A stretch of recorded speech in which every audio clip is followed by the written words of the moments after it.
புகழேந்தி, இந்த செங்கோட்டையின் விஷயத்த ரொம்ப பெருசாக்குறீங்களோ தேவையில்லாம? அவர் எவ்வளோ பட்டியல் போட்டார் பாருங்க.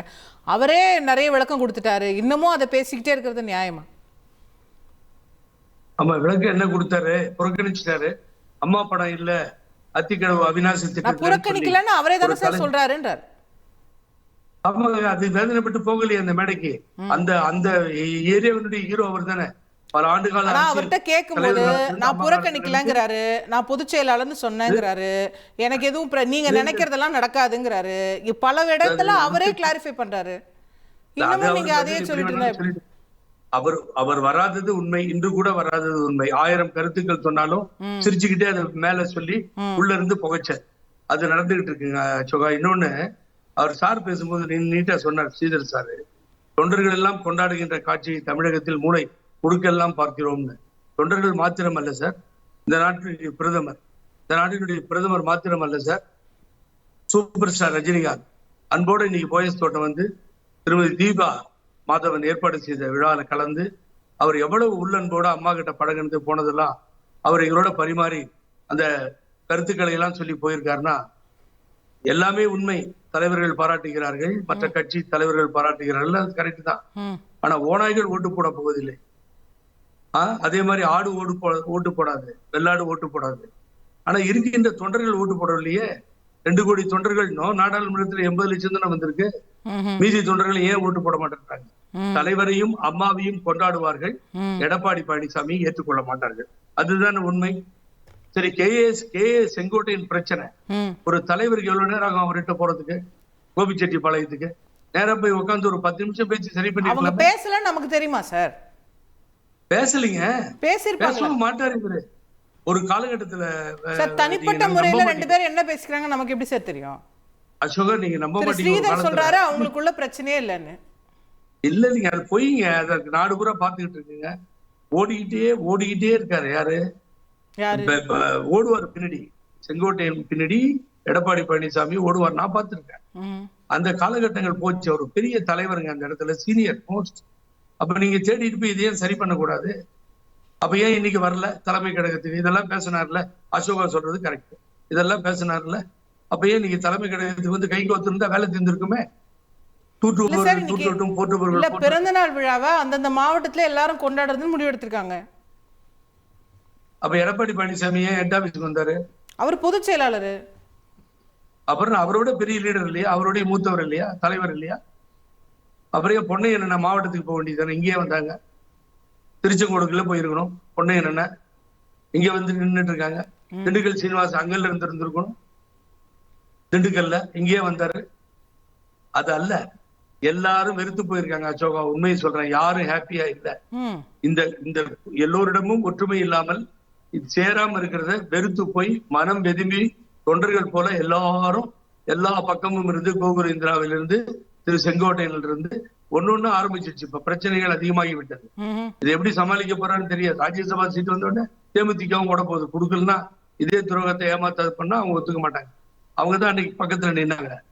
அவங்க சொல்லுவாங்க, கேப்டன் இறந்ததால தான் 70% ஓட்டு வந்துச்சுன்னு சொல்லி. இவர் இல்லைன்னு சொல்லிடுவார? சொல்லுங்க பாப்போம்.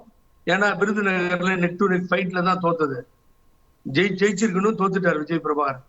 ஏடிஎம்கே எப்படி எந்த இடத்துல அது மாதிரி வந்துச்சு? 13 இடத்துல 3வது இடத்துக்கு 7 இடத்துல டெபாசிட்டும் போச்சா இல்லையா? நடந்ததா இல்லையா? சொல்லுங்க பாப்போம். ஒற்றுமை வேணுங்க. எவ்வளவு எஸ்டிஎஸ் தலைவர் எதிர்த்தார், எஸ்டிஎஸ் அம்மா எதிர்த்தார், எஸ்டிஎஸ் சமாதானமா போனாங்க. கருவாடு மீனாகாது, கறந்த பால் மடி போகாது, கிழக்கே ஒதுக்கும் சூரியன் மேற்கே ஒதுக்காது, காகிதப்பு மணக்காதுன்னு சொன்னார் காளிமுத்தன். அம்மாவை பார்த்து அவரை கூட்டு சபாநாயகர் பண்ணாங்க அம்மா. அந்த தலைவர்களை விடவா எல்லாத்தையும் சேர்த்துட்டு போகணும் நல்லெண்ணமே இல்லைங்க. ஓனாயும் வெள்ளாடும் சேருங்க. எடப்பாடி பழனிசாமி திருந்தவே மாட்டாங்க. ஓகே, கேட்போம். நிகழ்ச்சியோட நிறைவான பகுதியில் கொஞ்சம் ஸ்ரீதர் நிறைவு கருத்துக்கள். அதாவது பொதுச் செயலாளர் வந்து இந்த அறிக்கை வந்து தேர்தலுக்கான ஒரு முன்னோட்டமாக, ஒரு களப்பணிக்கு எல்லாம் தயாராகுங்க அப்படிங்கிற ஒரு கிளியர் கட் மெசேஜ், தெளிவான ஒரு தீர்க்கமான ஒரு முடிவை எடுத்திருக்கிறார். இதுதான் ஒரு தலைவருக்கு வேணும்.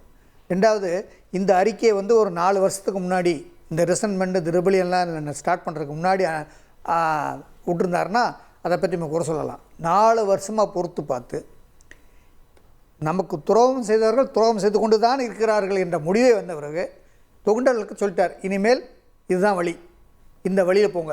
இந்த வழியில போய் தோத்துட்டு தானே இருக்கிறீங்கன்னு தான் ஓபிஎஸ் கேக்குறாரு. அவங்க என்ன இருக்கும்போது சாதிச்சீங்க, என்ன கண்டீங்க? இது அதுதான் இந்த தேர்தலை பாருங்க. நீ வெயிட் ஒரு பண்ணுங்க. தேர்தலுக்கு இப்படி தான் சார் சொல்றீங்க. அதுக்கு அடுத்து பேசு. 10 தேர்தல் ஆயி போச்சு அது சார். அவர் தானே கூட இருந்தாரு. ஓபிஎஸ் தான் கூட இருந்தாரு. கரெக்ட். நீங்க என்ன சொன்னீங்க? அவர் வெளியே போயிட்டாருன்னா நாடு சுபிச்சமாயிரும், நம்ம அதிமுக ஜெயிச்சிரும். நீங்க ஜெயிக்கலையான்னு கேக்குறாரு அவர். அதாவது பல காரணங்கள் இருக்கு.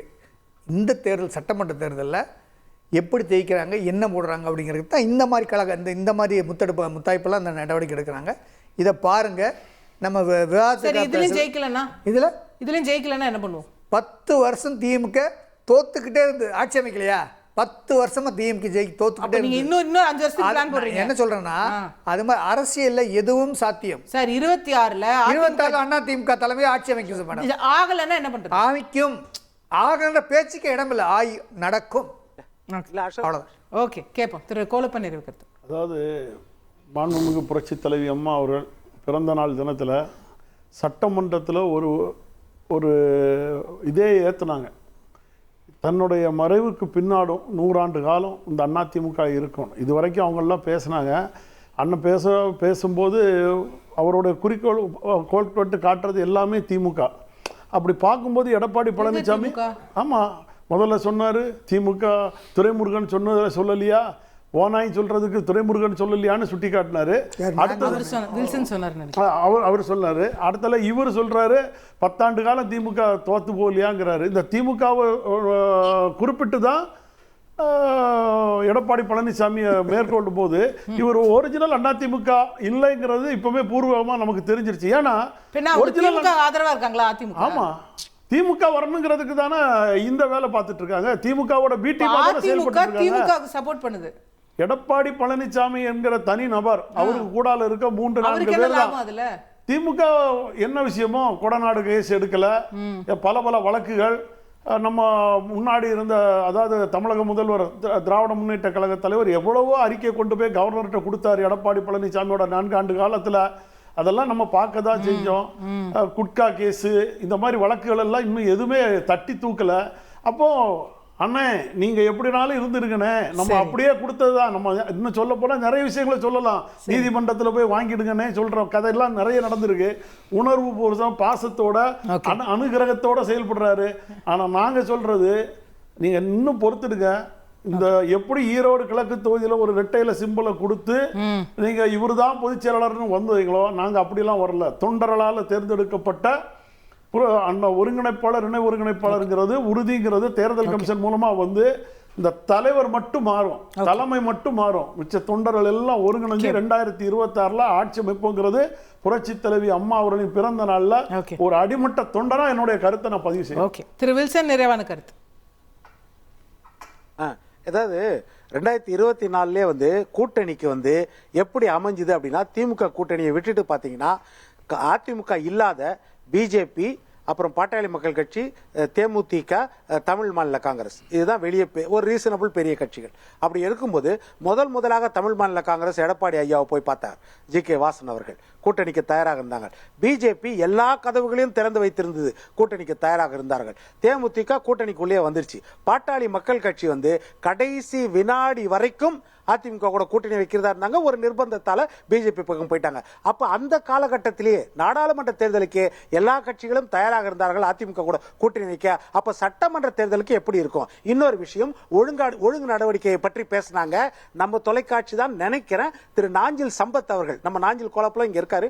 நாஞ்சில் சம்பத் தொலைக்காட்சியில பேசிட்டு இருக்கும்போது சொன்னாரு, சாலையில எறும்பு போறதுக்காக யானை நடக்காம இருக்க முடியுமா, பக்கத்து வீட்டுல இழவு இருக்கிறதுக்காக என் வீட்டுல திருமணம் நடக்காம இருக்குமா அப்படின்னு அவர் பேசிட்டு இருக்கும்போது கீழே வந்து ரிப்பன்ல வந்துருச்சு. துணை கொள்கை பரப்பு பதவியில் இருந்து நீக்கப்பட்டார் நாஞ்சில். செய்திகளை உடனுக்குடன் தெரிந்து கொள்ள உடனே சப்ஸ்கிரைப் பண்ணுங்க.